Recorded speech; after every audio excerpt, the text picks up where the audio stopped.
आज हम स्टडी करते हैं पेरोव्स्काइट स्ट्रक्चर। एक अलग ही तरह का स्ट्रक्चर है जो विशेष प्रकार के ऑक्साइड के खनिज का नाम होता है। ये जिसकी संरचना CaTiO3 टाइप जैसा कि इस फिगर में बता रखा है कैल्शियम टाइटेनेट के रूप में होती है। इसी तरह के और जो क्रिस्टल होते हैं बेरियम के होते हैं, स्ट्रोंशियम, लेड, इस तरह के होते हैं। ये सभी क्रिस्टल घन आकृति के होते हैं। इनकी एकक कोशिका की आकृति घन होती है। बेरियम टाइटेनियम ऑक्साइड की पेरोव्स्काइट स्ट्रक्चर इस फिगर में बताई हुई है।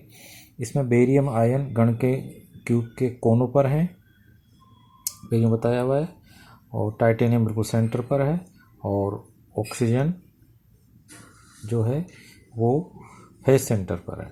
तो इस प्रकार से जो यहाँ बेरियम आयन है उसके मूल बिंदु 0001 पर 000 मान लें, तो टाइटेनियम के जो कोऑर्डिनेट होंगे वो हाफ हाफ हाफ दिए जाएंगे, और तीनों ऑक्सीजन के जो कोऑर्डिनेट है वो 0 हाफ हाफ, हाफ 0 हाफ और हाफ हाफ 0 होंगे। तो इस तरह एकक कोशिका में बेरियम टाइटेनियम ऑक्साइड की स्थिति इस फिगर में बताई हुई है। तो यहाँ पर इनकी समन्वय संख्या अपन निकाल सकते हैं इस फिगर में केवल। तो बेरियम आयन से निकटतम समान दूरी पर 12 ऑक्सीजन होगी यहाँ पर, और बेरियम की समन्वय संख्या 12 कहलाएगी। टाइटेनियम आयन से निकटतम समान दूरी पर 6 ऑक्सीजन होगी, इसलिए टाइटेनियम की यहाँ पर 6 कहलाएगी। और 2 टाइटेनियम आयन यहाँ ऑक्सीजन के लेफ्ट राइट में होंगे, तो ऑक्सीजन की जो समन्वय संख्या वो 2 कहलाएगी। तो इस तरह समन्वय संख्या यहाँ पर 12, 6, 2 दी जाती है। इस प्रकार से दूसरा पॉइंट अपन स्टडी करें आज। ये तो बहुत छोटा सा टॉपिक था, डिफ्रैक्शन ऑफ एक्सरे, एक्स किरणों का विवर्तन। तो इसको स्टडी जैसा इस फिगर में बताया हुआ है। विवर्तन क्या होता है, सबसे पहले अपन ये देखें कि कोई तरंग किसी पथ पर चलती है तो उसके आकार की कोटि के बराबर तरंग दैर्ध्य की किरणें आपतित हो रही हो तो वह अपने मार्ग से उस कण द्वारा विचलित हो जाती है। ये विवर्तन कहलाता है। यदि कण का समूह है तो उससे अनेक किरणें विवर्तित होती है। ये किरणें परस्पर अध्यारोपित होकर कंस्ट्रक्टिव और डिस्ट्रक्टिव इंटरफेरेंस करती है, और जो फोटो प्लेट अपन यदि लेते हैं आगे तो उस पर धब्बा बन जाता है, तो उसको अपन डिफ्रैक्शन पैटर्न कहेंगे। विवर्तन प्रारूप तरंगों का अभिलक्षण गुण होता है। इससे कणों के बीच की दूरी स्पेसिंग मालूम कर सकते हैं। तो यदि अपन यहाँ पर जो ये एक्स रे जो ट्यूब ली है इसके आगे क्रिस्टल लिया अपन ने जिंक सल्फाइड को अपन चेंज करके यहाँ पर इसके अंदर जो स्पेसिंग होती है जिंक सल्फाइड के अंदर या इस क्रिस्टल के अंदर, उसको अपन यहाँ पर मालूम कर सकते हैं।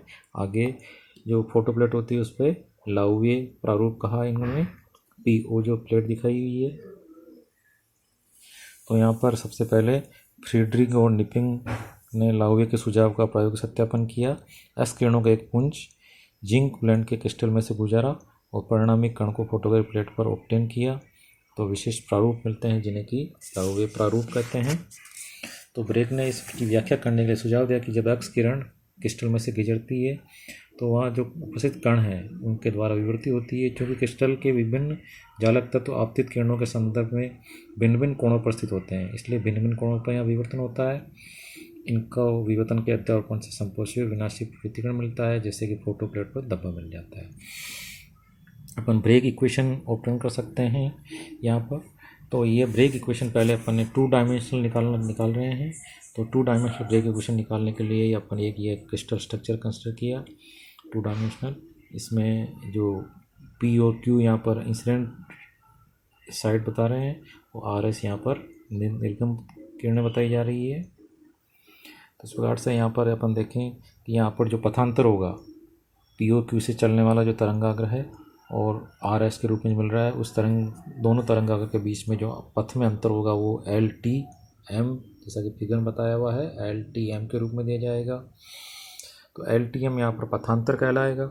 इन दो तलों के बीच की दूरी यदि ND बराबर D हो, N और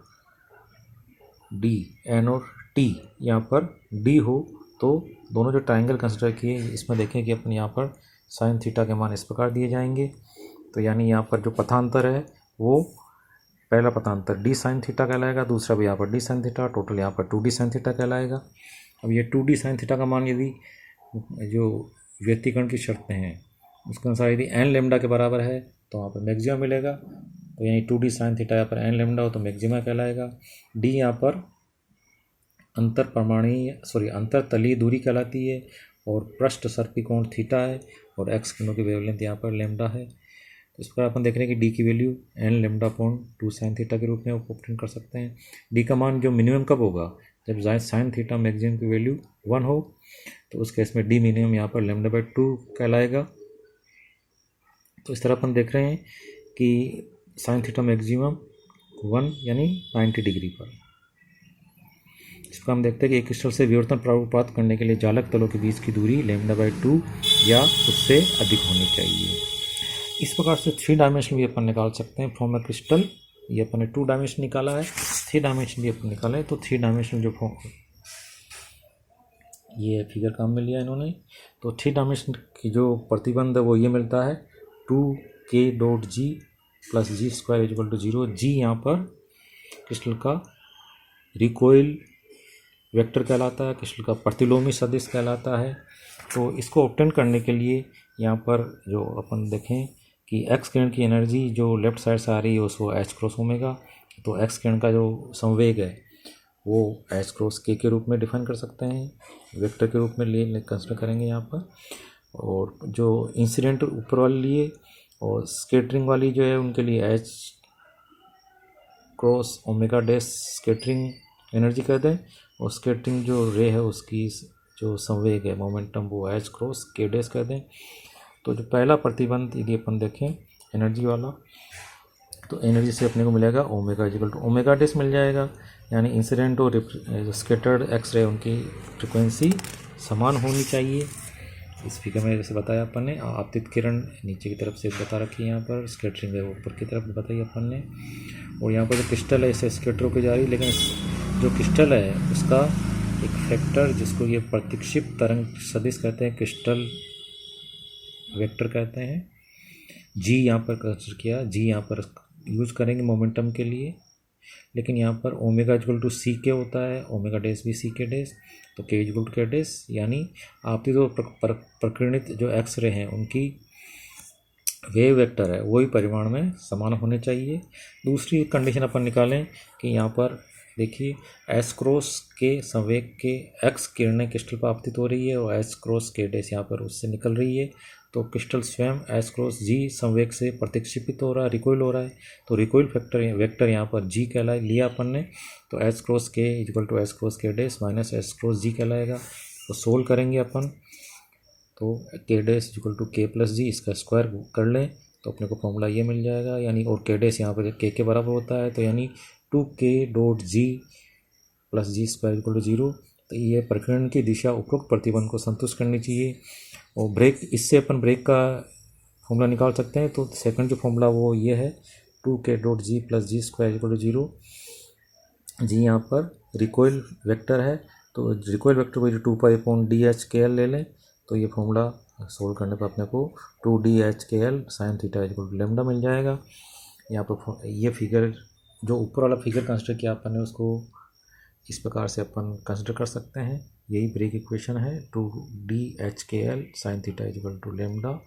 dh/kl यहाँ पर दोनों जो अंतर परमाणु जो प्लेन है क्रिस्टल के अंदर उनके बीच की दूरी है। ठीक है, आज इतना ही बहुत है।